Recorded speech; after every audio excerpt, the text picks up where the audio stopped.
So my name is Vic Dillon. Predominantly, I've worked in banking and financial services. My jobs have been in terms of running segmentation teams, product teams, marketing and customer journey teams. I was CMO in a bank for 4 years, and we did a rebranding. So I'm in that space.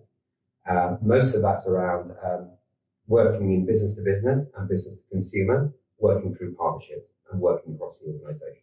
So I've known We Are Adam since 2007 when I talked to Richard about a job that I was a candidate for. I really appreciate his honesty and his candour, and we've kept in touch since.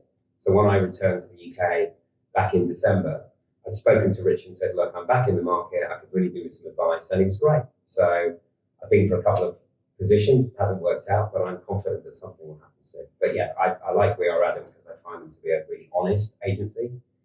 People are great, and they'll tell you as it is, which I think is important. The biggest misconception is that every decision is based on data. Right? Data is very important. We have lots of it in banks. But I found often, particularly in my last 15 years, a lot of decisions are made on products and campaigns based on what the competitors are doing or what the rumours are the competitors are doing and they want to move first. So we've not always done our best work for our customers, and I think we need to improve on that as an industry. Okay, so for banking and financial services, and I think broadly commercial, the biggest trend, of course, is AI. Now, I think with AI, we need to run to it and embrace it, because I think it's a really valuable tool that hopefully will make life easier. I think we need to use it for good purposes. I saw a bank was making decisions on giving people mortgages based on their rental history, which I think is a great initiative to try and using the power of data to actually help people, particularly young people, where it's so hard to get on the ladder. I think is a great thing. In a pilot basis, test it, learn, and then expand is the great way of doing it. So it's a data-driven solution for customer needs. I also think there's a line, and I think we need to be careful about using AI correctly, because if we then make just decisions and judgments on people without actually thinking about the person, there's a risk. So there's a very big grey area. I mean, look, every time you hear in my career, there's been lots of times you've heard things coming up that we're going to change the world, IT 2000, robotics. Now, robots are being used to get your online shopping put in place. That's a great use of robots.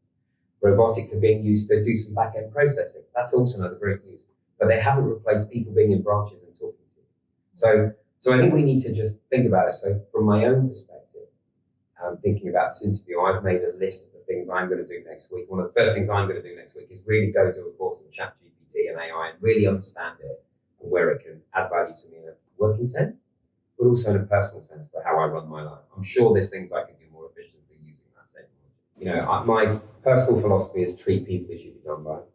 I think there is nothing better than when you start off, you go and talk to people, particularly the older people that have been around, because they know how things work. You come up with all the great ideas and you need to harness that, and you've got this passion and this energy. But sometimes you're going to hit some walls, and that's okay. But people can help you make sure that you don't hit it too hard or twice. And people like to share their experience and knowledge to help others. It's something deep-seated in us as we get older. So I would really encourage people to do that. Go talk to people. Yes, we use email. Yes, we use technology. But even if you go to somebody, and I make sure I do it, say, hi, how are you? Is everything okay? And pause. Sometimes I say you'll find out something you didn't realize.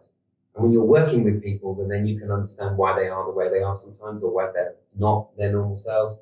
And that's a great thing to do. So yeah, be curious, not judgmental.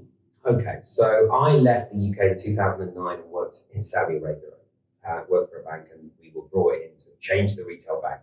And the performance was poor. We were losing market share. Campaigns were great. And in typical fashion, you'll get to activity, and in boss that I work for, we're going to go change this and do this. And what was the biggest challenge was I found out that some of the fundamentals that I thought would be there in a place weren't there.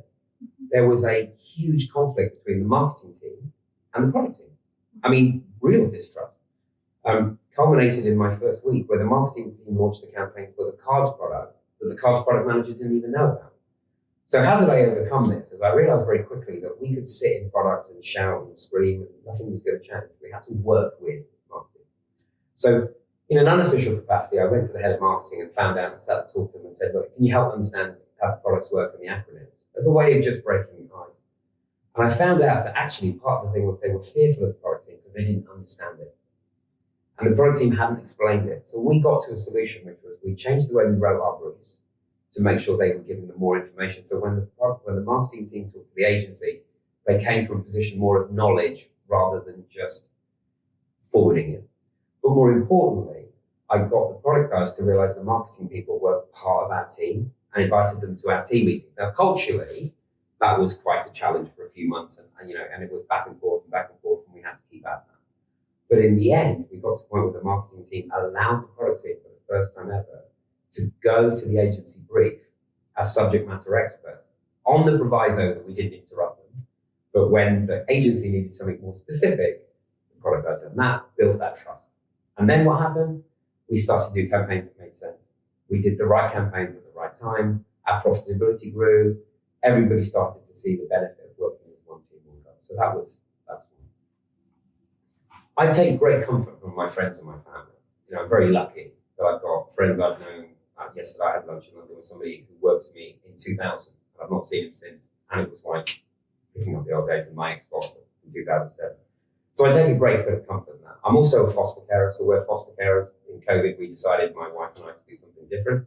She does the majority of that whilst I've been away, and we are foster carers to 3 kids. So that purpose of, the work is very important, and what we do is important, but actually family, friends, and helping others is actually more important, kind of re-energizes me. And, also talking to my friends and colleagues and old mentors about some of the things that frustrate me, they'll go, yeah, but think about this, think about that. And that kind of puts things into context. People. Like I have strong values. I have a personal goal, which is treat everyone as should be done by, and that's what I've been all my life. Manners makers man. And I think if you treat people fairly and help them and pay it forward, it will work. If you work with people for a common goal rather than point scoring, you're going to achieve good things. But you need to work in the right environment for you.